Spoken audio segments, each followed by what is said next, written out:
त्याला दुकानातून धक्के मारून बाहेर काढण्यात आलं होतं. पण अवघ्या 5 वर्षानंतर त्याने तेच दुकान विकत घेऊन इतिहास घडवला. तुमच्या सोबतही कधी असं झालं आहे का की कोणाच्या अपमानाने किंवा टोमण्याने तुम्हाला आतून हादरवून टाकलं असेल? बहुतेक लोक अपमान सहन करून तुटून जातात, पण काही जिद्दी लोक त्या अपमानालाच आपल्या यशाचं इंधन बनवतात. ही गोष्ट आहे विवेकची, एका अत्यंत साध्या आणि गरीब कुटुंबातील मुलाची. त्याचे वडील दिवसभर मजुरी करून घर चालवत होते आणि आई इतरांच्या घरी काम करत होती. घरची परिस्थिती इतकी बिकट होती की सकाळचा स्वयंपाक झाला तर संध्याकाळच्या जेवणाची चिंता लागायची. पण विवेकच्या डोळ्यात एक मोठं स्वप्न होतं. त्याला या गरिबीतून बाहेर पडायचं होतं. जेव्हा तो आपल्या स्वप्नांविषयी बोलायचा तेव्हा गावातील लोक त्याची थट्टा करायचे. अरे, आधी 2 वेळेच्या जेवणाची सोय कर, मग मोठी स्वप्न बघ. पण विवेक कोणाच्याही बोलण्याकडे लक्ष देत नव्हता. एक रात्री त्याच्या आईची तब्येत अचानक खूप बिघडली. डॉक्टरांनी तातडीने औषधं आणायला सांगितले, पण विवेकच्या खिशात 1 रुपयाही नव्हता. रात्रभर तो कामाच्या शोधात भटकत राहिला. शेवटी तो गावातील सर्वात मोठ्या किराणा दुकानात गेला. त्या दुकानाचा मालक महेंद्र आपल्या पैशाच्या गर्वात जगत होता. विवेकने नम्रपणे सांगितलं, शेठजी, मला कोणतंही काम द्या, ओटी उचलणे, साफसफाई करेन, पण कृपया काही पैसे आगाऊ द्या. आईच्या औषधासाठी गरज आहे. महेंद्र मोठ्याने हसला.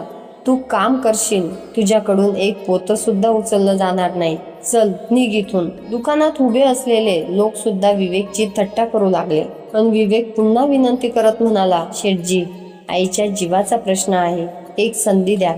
पण महेंद्रचं मन वितळलं नाही. त्याने विवेकला हात धरून दुकानाबाहेर धक्का मारून काढलं. त्या क्षणी विवेक तुटला नाही, उलट त्याच्या मनात एक जिद्द पेटली. त्याने स्वतःला वचन दिलं, आज मला इथून हाकललं गेलं आहे, पण एक दिवस मी माझं नशीब स्वतः लिहीन. दुसऱ्याच दिवशी तो शहरात गेला. सुरुवातीला त्याने हॉटेलमध्ये भांडी घासली, रिक्षा चालवली आणि गोदामात हमाली केली. दिवसा कठोर मेहनत आणि रात्री स्वतःला घडवण्याचा संघर्ष. इतर लोक झोपत असताना विवेक मेणबत्तीच्या प्रकाशात व्यवसाय, बाजार आणि पैशांचं व्यवस्थापन शिकत होता. हळूहळू त्याच्या प्रामाणिकपणामुळे एका मोठ्या घाऊक व्यापाऱ्याने त्याला कायमची नोकरी दिली. तेथे काम करताना विवेकच्या लक्षात आलं की लहान दुकानदारांना माल वेळेवर मिळण्यात खूप अडचण येतात. त्याला त्यातच व्यवसायाची संधी दिसली. त्याने थोडे पैसे साठवून स्वतः सायकलवरून माल पोचवण्याचं काम सुरू केलं. सुरुवातीला नुकसान झालं, लोकांनी पैसेही बुडवले, पण विवेक थांबला नाही. त्याच्या प्रामाणिकपणामुळे आणि वेळेवर केलेल्या कामामुळे लोकांचा विश्वास वाढत गेला आणि अवघ्या 2 वर्षात त्याचा छोटासा व्यवसाय मोठ्या लॉजिस्टिक कंपनीत बदलला. 3ऱ्या वर्षी त्याने स्वतःचं मोठं गोदाम घेतलं आणि 5 वर्षानंतर तो एक मोठा उद्योगपती बनून आपल्या गावात परतला. एक दिवस त्याची नजर त्या जुन्या किराणा दुकानावर पडली, पण आता दुकानाची अवस्था वाईट झाली होती.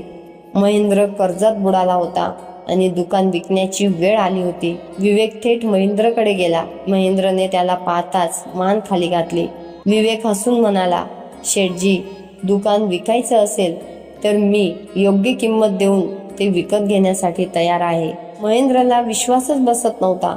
ज्या मुलाला त्याने कधी काळी अपमान करून बाहेर काढलं होतं, आज तोच त्याचं संपूर्ण साम्राज्य विकत घेत होता. सर्व कागदपत्र पूर्ण झाली आणि विवेक त्या दुकानाचा मालक बनला. पण त्यानंतर विवेकने जे केलं त्याने सगळ्यांची मनं जिंकली. त्याने महेंद्रच्या हातात काही पैसे ठेवले आणि म्हणाला, शेठजी, या दुकानाबद्दल तुमच्या इतकं कोणीच जाणत नाही. मला हवं आहे की तुम्ही इथे मुख्य सल्लागार म्हणून काम करा. महेंद्रच्या डोळ्यात अश्रू आले. तो म्हणाला, बाळा, मी तुझ्याशी इतकं वाईट वागलो आणि तू माझ्याशी इतकं चांगलं वागत आहेस. विवेक शांतपणे हसला आणि म्हणाला, शेठजी, त्या दिवशी तुम्ही मला दुकानातून धक्का मारून बाहेर काढलं नसतं तर कदाचित माझ्यात मोठं काहीतरी करण्याची जिद्दच निर्माण झाली नसती. माझा अपमानच माझ्या यशाचं कारण ठरलं. मित्रांनो, अपमानाचं उत्तर रागाने नाही तर यशाने द्यायचं असतं. आज जर कोणी तुमच्या परिस्थितीची थट्टा करत असेल तर शांत राहा. इतकी मेहनत करा की एक दिवस तुमचं यशच त्यांना उत्तर देईल. धन्यवाद.